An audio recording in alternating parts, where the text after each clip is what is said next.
Welcome to another episode of Grieving Voices. I'm so excited for today's guest, Sandi Derby. She has played a big role in my life, in my grief recovery healing, and has been my heart with ears many times. And so I'm very pleased to bring her to the podcast and give her a chance to share her story because as grief recovery specialists, I think every single one of us, our work is based on our story too. Like we come to this because of our story. And Sandi is an advanced grief recovery specialist and trainer and professional development coach. She's actually one of the most amazing people at the Grief Recovery Institute, and I'm so happy you're here, Sandi. Welcome. Thank you so much. Well, it's an honor to be here. I mean, I feel like I've gotten to see you on your journey, and then here you are bringing this to so many people that need to hear it. And you have an amazing story. So it's an honor. Thank you. Thank you. Thank you. So, what brought you to grief recovery initially? Initially, what brought me to grief recovery is, I had grown up in this home with a lot of abuse. My story has a lot of abuses. It was physical, verbal, and sexual abuse for the majority of my childhood. And, the other ingredient in my home was denial. There was a lot of bad things happening, but then all the adults around me were acting as if everything was fine and kind of keeping up this image. And I had taken that and really gone into my life, put the blinders on, and just heaped on a lot more pain, a lot more brokenness. There was alcohol, there was drugs. I was a meth addict for 3.5 years. And then I walked away. I walked away from meth. I wasn't using meth anymore, but my heart was still broken. And to be quite honest, I would have never thought that I would have been someone that needed grief recovery because I associated the word grief with death. And so it was because somebody who heard my story said, "Oh my gosh, you need to do grief recovery." And I thought, no, grief recovery isn't going to help me. But they kept insisting that I do it. And so what I did is I went and I got the book and I was just going to kind of go through it on my own. And they said, either you get in the group or I'm going to make the call for you. You need to do this. And it was kind of that gentle, assertive push.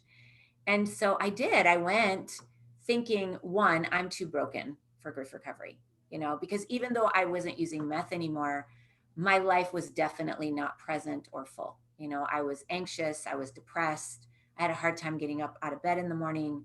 There was just so much pain still inside my heart. And by that time, I had been in therapy for maybe 2.5 years, and it had been very helpful, but it had not addressed the deep pain that I carried. And I didn't realize that the things that had happened to me as a child were actually losses to be grieved. I had lost my innocence. I had lost safety and trust and purity. I'd lost identity and love and connection, all of the building blocks that a child really, really needs at the hands of people that should have protected me and should have, watched over me. And so when I did grief recovery, the whole way through, I kept thinking, no, this isn't going to help. I mean, I did it, I did the work, I engaged with the process, but I really didn't think it would be effective. And it wasn't until I got to the final exercise toward the end that it literally felt like boulders just lifted off my shoulders. And I remember looking at the specialist who was leading at the time, and I said, "Oh my gosh, it worked." And she was like, "Well, of course it worked." And I was like, "You don't understand. I didn't think this was going to help me, And so truthfully, I kept engaging with the tools, and I went from someone who was very out of the moment. I used to describe myself as I watched my life on a movie screen. That's how, unpresent I was. As I continued to use the tools, I became very present, very emotionally aware for the first time in my life. So it was really people that understood grief recovery that kind of brought me there. But the losses were, I mean, it's not like I haven't lost people along the way. I have had death experiences, but the major losses for me were the abuses and the neglects of my childhood. I, just for a backstory for those listening, Sandy was my heart with ears at my certification, and who I shared my, who helped me lift my boulders. And when I heard your story, when you shared with me, because we were partners, oh, I cried with you. Mm, And I just, that moment was so powerful for me to be there with you and to have that experience. And just like you said, was going in there like, it's not going to help me. This isn't like skeptical, right? I went in skeptical, yeah. and it is. It's like this. I too felt like this instant relief that I'd never experienced. And similarly, when you mentioned watching your life like on a movie screen, like, do you feel like, and do you feel like with abuse, particularly with child abuse in childhood, there's almost like this disassociation with our bodies that happens, and that we kind of just like, almost like, that creates that movie screen type feeling of our lives? Yeah, absolutely. I think that, as a child, we're so ill-equipped, to begin to understand abuse and the pain and the fear and the terror that go with abuse are often such an overload for a child's system, heart, mind, soul, and body, that the only way to really cope with it is to leave the body. I can't say that I had those thoughts as a child, oh, I'm going to leave my body, but it definitely happened because it was really the only way to survive. And in my story, there were abuses that happened very young, and then there was, rape, like at the hands of my father.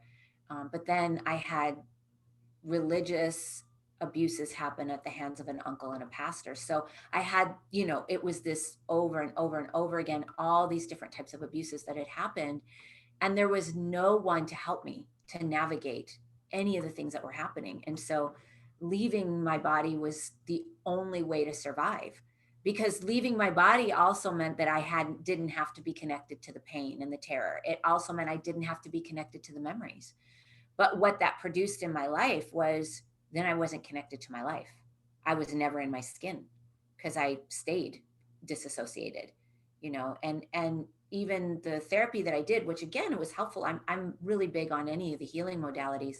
What it did not address was the emotional pain, the unresolved grief that I was carrying inside because of everything that was lost. And I think if I had not discovered grief recovery, I would be in a very different place, because grieving those experiences helped them to not just be this trauma that happened to me, but it helped it to be something that I could actually walk through emotionally and get on the other side and get in my body, and that was, I mean, that was a miracle for me.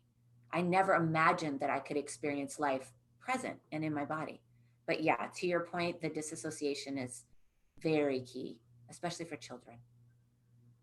I think it's just miraculous that you are sitting where you're sitting, that we're having this conversation. I mean, I, one thing I ponder and I think about often is how so many terrible things can happen to some people, and one person may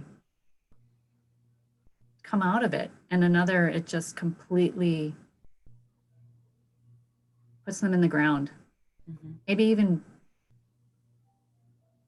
like like actually puts them in the ground, like they just can't take it, right? So how did you get from being the meth addict then to, like, what was there a defining moment for you that got you to therapy that led to, because I think everything in life kind of leads to the next thing. What was the thing that changed for you at that time? Yeah, for me, it was, there was I think a couple of things. I mean, I lived a lot of my life not being aware of what had happened to me. I had taken on this idea, this denial idea. I have a nice family. Everything was fine. My dad was just a little bit hard on me. And that's my life. I lived it very much at the surface. But of course, in order to keep all of that pain and all of those things at bay, and all of the dark thoughts and all the things that would come. It was, I really engaged in a lot of risky behaviors, and then that led into meth and things like that. But a couple of things happened. One is I came into awareness of what had happened to me. I actually, my defining moment was I had an ex-boyfriend that tried to kill me, and it happened in Hollywood. And it was this big thing, and I mean there were helicopters, like police helicopters and police, and it was this huge thing. And by then I was already a meth addict, and there became this moment where I asked a question, and I was asking myself this question, like, wait a minute, I'm on drugs. I chose a man who tried to kill me, and I don't remember a lot of my childhood. Something's wrong. So there was a defining moment there, like something is wrong. And that attack, actually, my ex attacking me a few months later, is when I started to connect with some of the memory from my childhood, which I found out later was textbook. A lot of times it takes a traumatic event to start to bring those memories to the surface. And that's what happened. And when it did surface, it wasn't like this huge shock. It was kind of like, oh, yeah, I've always known that. I just haven't wanted to look at that memory. The other defining moment for me is when I had Child Protective Services called. I had Child Protective Services called on my father because I was trying to protect my niece. And that was another big moment. It was kind of like that family secret that I had been carrying all that time was out in the open. And I had the help of a therapist. By the way, I was still on meth when I made that call and when that happened. And then an investigation ensued. So once it was out, and once I wasn't carrying the family secret anymore, that is when I was able to get off of meth. And my story is a little bit different. I think a lot of people, would need to go to rehab and things like that. For me, it was, I kind of had a moment with God, and then after that, I was going to bed one night, and I'd given money to my friend. He wasn't my friend; he was my drug dealer, and I had given him money, and he hadn't returned with my drugs. And it was like a couple days later, and I got angry, and I called and I left a message for him and said, give me my money back. Most drug dealers don't return money, but I was mad. And that night when I was going to bed, I just had this thought, and the thought was, what, if he gives me my money back, it's time to quit. And the next thought was, if he brings me drugs, I'm going to keep going. It was not a big epiphany. It was like a little glimmer. And the next morning when I woke up, I went down and went down the hallway, and there was this envelope under the door. And when I opened it, it was cash. So he gave me my money back. And so that was the last time I used. But the catalyst really for me not using anymore was that the secret was out. I wasn't carrying it anymore. And so I walked away from meth. And that was a huge moment. That was in October of 2005. And when people see me today, they never look at me and think, oh, meth addict. I don't look like I used meth, but I was actually a hardcore. I was an everyday user for 3.5 years. So, and that was a big moment and a huge and miraculous. It was also a grieving experience because meth was how I got through the day. Meth was how I kept the pain at bay. And then, my appearance had altered drastically from meth. So it was like trying to come out of all of that. In all honesty, though, if I had stopped there, if my journey had stopped there with I'm not using anymore, I still wouldn't be here because there was so much pain still in my heart. It was a miracle that I wasn't using, but the use was more symptomatic of the things that were buried inside of me. And so dealing with the things buried inside was the bigger piece. And I will say for me, and I find this with people, is that, we're taught, Victoria, we're taught these things in our culture. We're taught a couple of things. We're taught either you've gone through a lot of pain, and once that's happened, you're just always going to live this kind of less than life. You're aware of it, and you're always going to just be in this place of living this life that is subpar. Or the other thing is, don't look at that. Just, that's in the past. Go be happy, because the pain will be too much. So just go be happy. And quite honestly, both of those lies, because they are lies in our culture, are what stop people from living the life they could live. The truth of the matter is that what makes the difference for somebody coming out of something like that or not is realizing that you can walk through the pain. If you have the right tools, if you have the right people, if you can, you have, that you can find safe community, like you can walk through the pain, you can. And once you walk through the pain, there is another side. I don't wake up anxious every day. I don't wake up depressed every day. I'm a normal person. I have my ups and downs and, life experiences like anyone else, but I don't live a subpar life. I don't live a life that would look like I have been severely abused, because I have been very, very severely abused as a child. I have seen things that no child should ever see. And I have experienced things that no child should ever experience. But that's really the difference. It's like when people can step out of those lies and realize that there is another side, they can do it, they can walk through it. That makes the difference. Thank you for sharing Absolutely. all of that. There's so much hope in this conversation. What are your thoughts on people who might say, I don't need to dig up the past to, like, it's not necessary to dig up the past to relive the trauma, to relive the experience in our minds or whatever, to move on from it? What are your thoughts when you hear that? Because I hear that a lot. Yeah, so there's a sign, it's in my lobby, and it says your past is your present until it's healed. See, the truth of the matter is that the things that are unhealed from the past, it becomes pervasive. It filters into every area of our lives. It affects our relationship with people. It affects our romantic relationships, our friendships. It affects our vocation. It affects our ability to make money.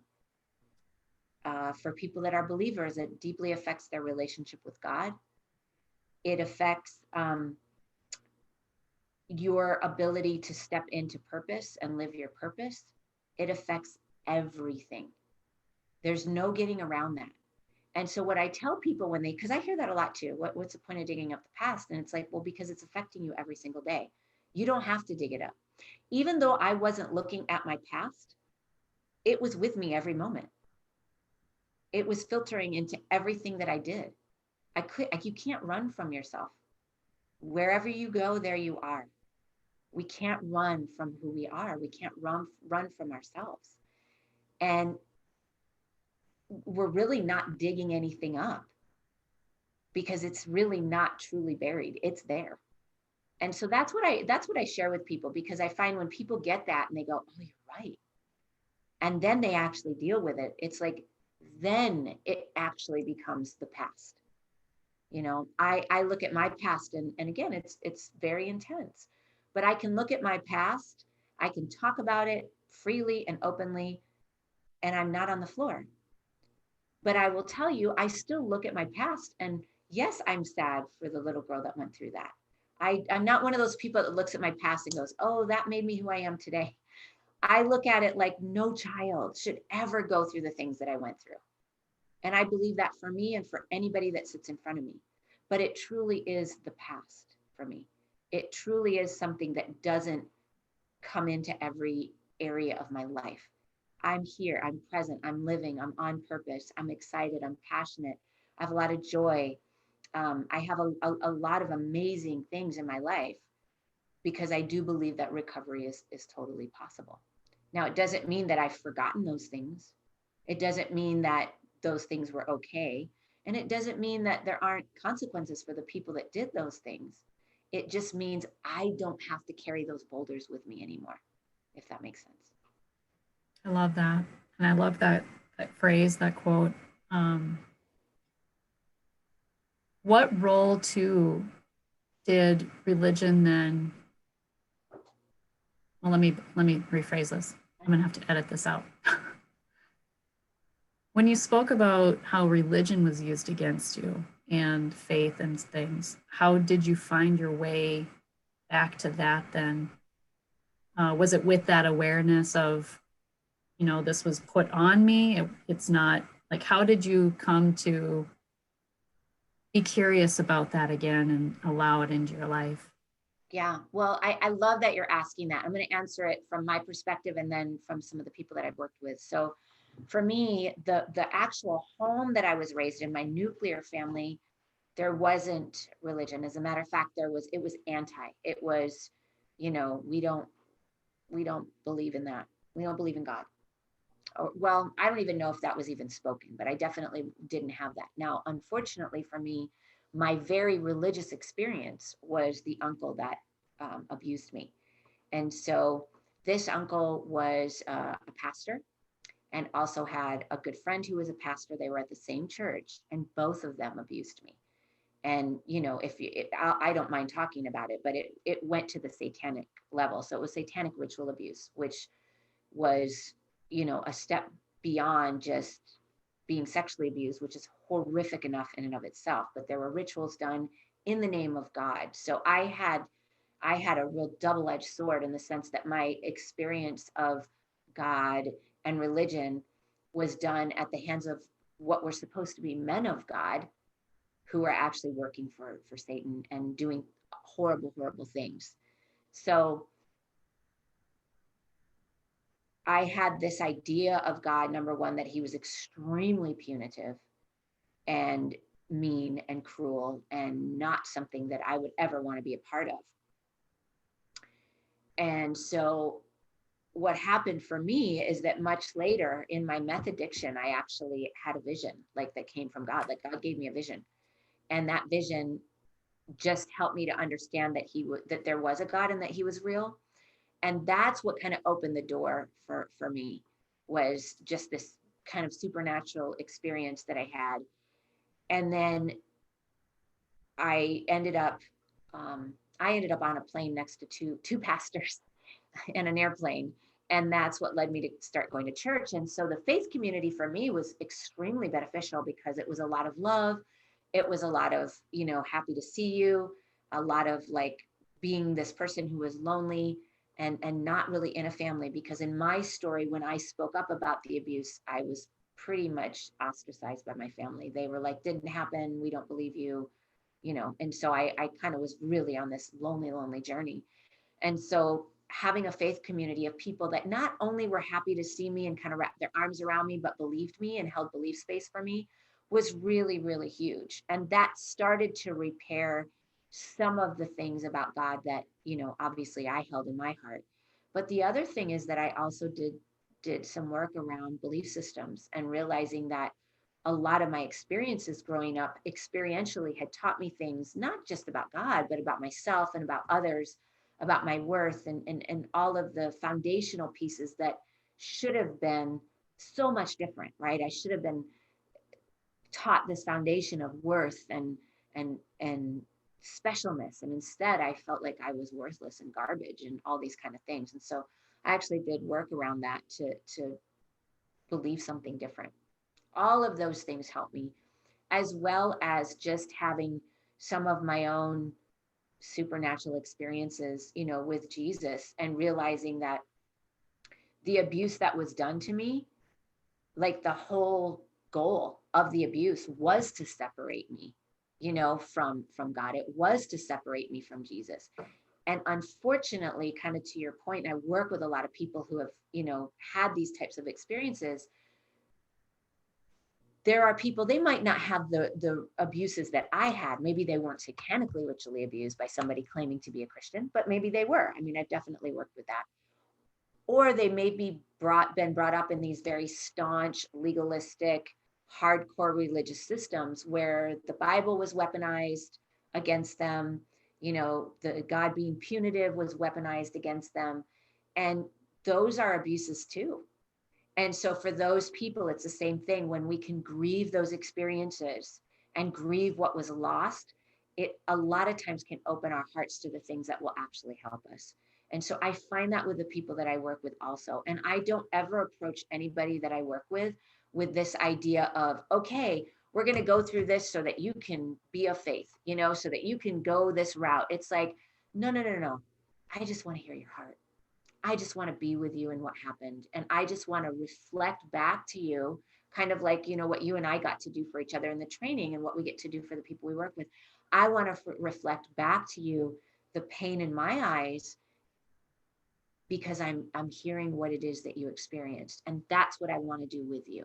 And wherever that person goes with that is up to them. But what I do find is that religiously, the heart is one of the most neglected and assaulted components of our being. It is assaulted, it is neglected, it is seen as a deceitful thing, it is seen as your emotions shouldn't lead you, don't be emotional, we're black and white. And people grow up sometimes under so much religious pressure and pain. And then that pain is compounded because they're taught to just be grateful, and you're not supposed to feel those things, and you're not being spiritual, and you're not believing if you believe those things. And if you have depression, that's because there's something wrong with you, and you're not seeing God right. And they're like under rocks and boulders of all of this stuff. And what I find is that when the heart is actually met and seen and heard and validated and gets the opportunity to grieve, that actually a lot of times for people helps them to see that maybe the God that they've been taught isn't really who God is.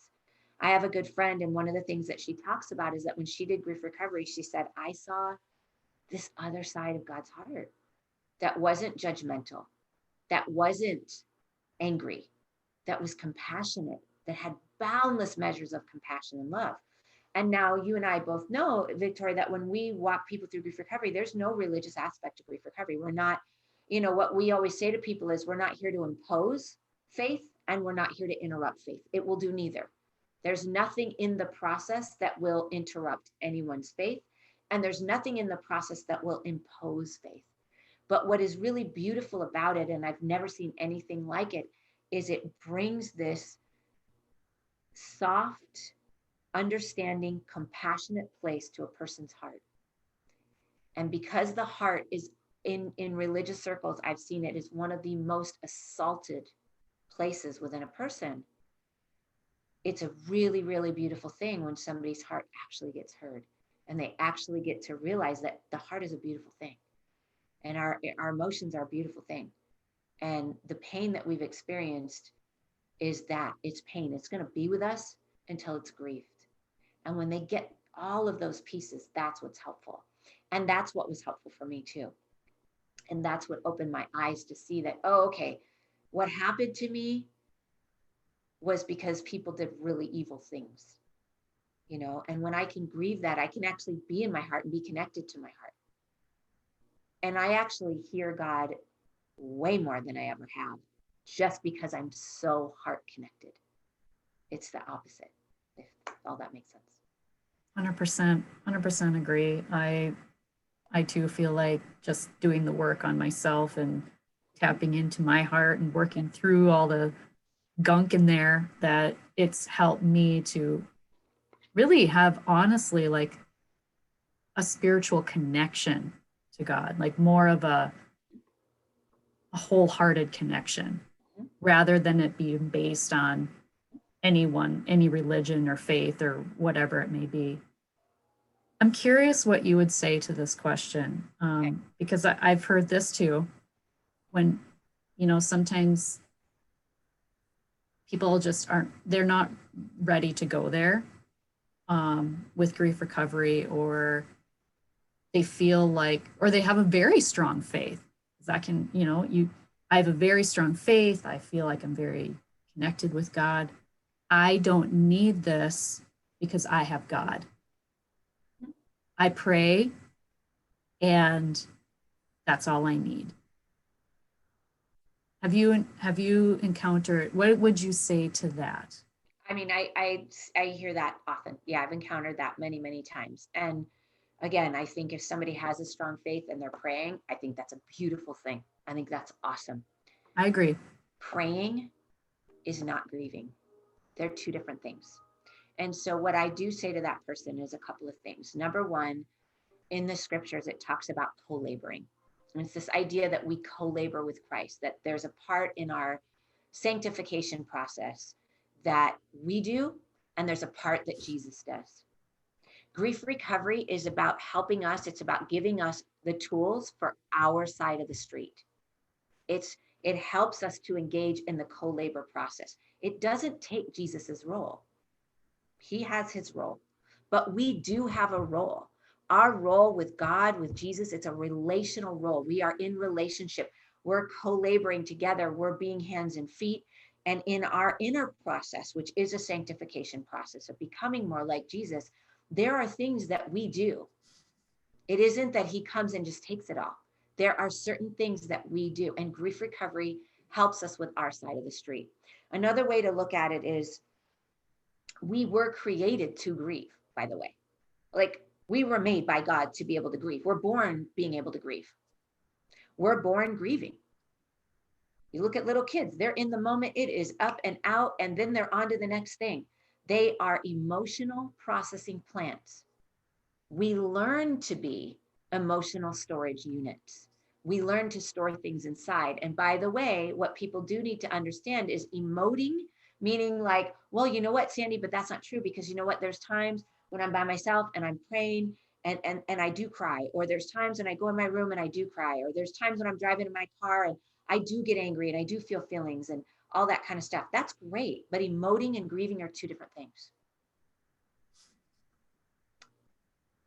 We unlearn grieving. And so another way to look at it is, imagine you're born and you got a little backpack and it's empty, and then things happen. Your bike gets stolen, you move, a parent dies, or parents get divorced, or a grandparent dies, or you get abused, or things happen. And guess what? When we're little, we look to the people around us because they're the ones that are supposed to teach us how to grieve. But by then, the adults around us have learned to stuff and compartmentalize and not grieve. So what happens for us is that every time one of those things happen, either a rock, a pebble, or a boulder goes in our backpack. You know, John James says we're taught how to acquire things. We're not taught what to do when we lose them. And so over time, we end up with a pretty heavy backpack. It's full of rocks and pebbles and boulders. Grief recovery method is the tools so that we can relearn how to get rocks, pebbles, and boulders out of our backpack. None of the religious practices will get rocks, pebbles, and boulders out of the backpack, because we were created by God to already grieve. And we were created to do that in community with people. Grieving has to be done with people, at least one other person. And so, because we live in a society where we don't come together and grieve, we are isolative and alone in our pain and in our experiences, we don't have the communal tools to be able to walk through the grieving process. And remember, grief can happen for multitudes and multitudes of things. And so grief recovery method is specific to getting rocks out of the backpack. And I will tell you, I've done lots and lots of trainings. I've trained lots of grief recovery specialists. And, you know, I had a training not long ago, and there were people in the training that were, you know, very much believers and Christians and, you know, prayerful and all those things. And that's awesome. I mean, great. And they had all the same questions that you were just talking about. And I kept going back to the rocks in the backpack. And there's a little diagram that I draw. Her name is Sally, and she's got dots inside. I was like, don't make me draw Sally again. And I kept going back to Sally. But I will tell you, because in the training, they walked through the grief recovery method. By the time they were through the method, every single one of them was in shock. I can't believe how much lighter I feel, and I can't believe how much different everybody in this room looks, because they look lighter. Because the tools to get the rocks out of the backpack are found in grief recovery method. That's just the reality. Are there probably other tools out there? There may be. I just haven't seen any of them yet. And so for somebody who is someone who is prayerful and all those kind of things, like I said, I am too. I'm a big prayer person. I believe in all of that stuff. And there's an inner healing even that Jesus has brought to me that has been deeply profound. But when it comes to grieving, those things will not get those rocks out. And we have to remember, we're co-laboring. We're not just sitting back and Jesus or God is just going to do it all. We have to engage in the process. And this process will give you the tools that you need for your side of the street. And like we talked about, when you get that, right, that gunk out of the heart, what happens is that your heart opens up, and now there's this deeper connection. You know, for people that are believers, there's this deeper connection. And so I find that for a lot of people, that's what happens. And they don't realize, oh, wow, with these tools, I actually go deeper in my faith. My prayer life changes and it gets deeper and more profound. So that question, I think, comes up a lot. I think it's a valid question, to be honest. I think, you know, when we're taught these certain things about prayer, of course, prayer is amazing. And of course, it moves mountains. Grief recovery doesn't interrupt that at all. It's just, it's a different lane. And if you don't address that lane, then guess what? That lane filters into all the other lanes. Unresolved grief has a way of impacting every area, including the spiritual area. Yeah, I'm reminded of a quote. I'm not sure how it goes exactly. Maybe this is it, but pray and move your feet. Pray and move your feet. So it's about taking action too, not just sitting back, praying, but sitting back and waiting for something to change within you, waiting for someone else to, waiting for him, God, whatever you believe in, to take those boulders and pebbles and rocks out of your backpack for you. No one will do it for you, right? No. It's like there's this one scripture and it says, and again, you're talking about action. It is an action scripture because it's like, love the Lord your God with all your heart, mind, soul, and strength. It's a quick one. People know it off the top of their head. But when you think of that first part, love the Lord your God with all your heart. How do you do that? And how do you love with all your heart when your heart is all stopped up with pebbles and rocks and boulders? How do you do that? Bingo. Because that scripture is calling you to action. It's not saying God is going to come in and he's going to get all that stuff out. So, and then, move you into loving. It's no, this is an action that we take. How do you live that out? Well, you need the right tools in order to be able to love wholeheartedly. There's another scripture that says, hope deferred makes the heart sick, but a longing fulfilled is the tree of life. And it's just this idea that, when we have deferred hope, when our hearts are all stopped up with stuff, our hearts are sick. Well, if your heart is sick, if your heart is holding all of these things, you've got to take action in order to get better. It's no different than if I have a gash on my arm, I'm going to the doctor. If I break a leg, I'm going to the hospital. I need to take some kind of action. It's the same with the heart. It's, I think for a lot of people, a little bit less tangible because I can see a broken leg or, blood gashing out of my arm. Sometimes a broken heart is a little bit harder to see visibly. But when you can think of the analogy of all those rocks and pebbles and boulders in your backpack, that becomes a bit more tangible. And you go, oh, okay, so I'm carrying this. It's really heavy. And these tools will lighten the load. And I can actually engage in something that will lighten the load. And it works every time. Speaking to grief that begins in childhood trauma and things like that. Yesterday, I had this awareness that came to me. I never really understood why, when people say this, it makes my skin crawl. It just irritates me. But when people say that children are resilient, it just has always gotten to me. And I could never really articulate why it bothered me so much until yesterday. I came across a post where someone talked about being self-reliant and how self-reliance, like if you want help, go look to the end of your own arm. You have the power in your own, at the end of your arms, in your own hands to help yourself, right? And it's about being self-reliant. Like self-reliance helps us to see that. And as self-reliant, so what I thought back to was my childhood and how I And like probably you as well. Like you grow up having to be self-reliant. You have to be your own hero. And I think that's different than resiliency, but yet very much the same. And I think so when people would say, well, when people say that children are resilient, they'll bounce back. It just occurred to me yesterday that the people who are saying this, like, is it people who are unable to look at what that child has experienced or look at that child's pain without being able to really empathize? Because I think if you're looking at a child and what they're going through, regardless of what it is that might be hard for them, it's easy to think, well, you're resilient, you'll bounce back. You're not going to address what it is that child is experiencing. You're not going to be able to put yourself in that child's shoes because you're seeing it from the lens as an adult in your experience.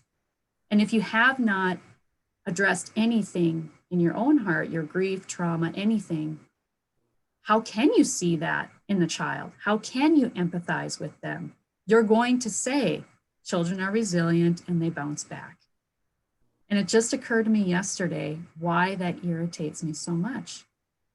Because it's not about being resilient, it's about not being given the choice of having to be self-reliant. I didn't have a choice. Yep. I did not choose that. Yep. So the resilience comes from a lot of pain and suffering and having to be self-reliant. And I think that's why they're so intertwined, and that's why it just really just grinds my gears. What are your thoughts on that? Yeah, I couldn't agree with you more. I think that when people say that, because I work with the adults that have been through the things as a child, number one, I looked like a resilient child. I did. You wouldn't have known the things that were happening to me. I learned to function in spite of all of it. That's not resiliency, that's coping. And I'll tell you what, it comes out later. Children will meld into their environments and do what they have to do in order to try to get any little scrap of love that they can get because they're so dependent on the adults and caregivers around them. But it will come out later, number one. Number two, when you teach a child, like you're saying, that idea of resiliency and self-reliance, and I love what you said about, you didn't have a choice. You got to figure it out. You're teaching them to stuff mountains of pain that, let me tell you, it will affect them in relationships. It'll affect their health. It'll affect their well-being and their career and all of those different things.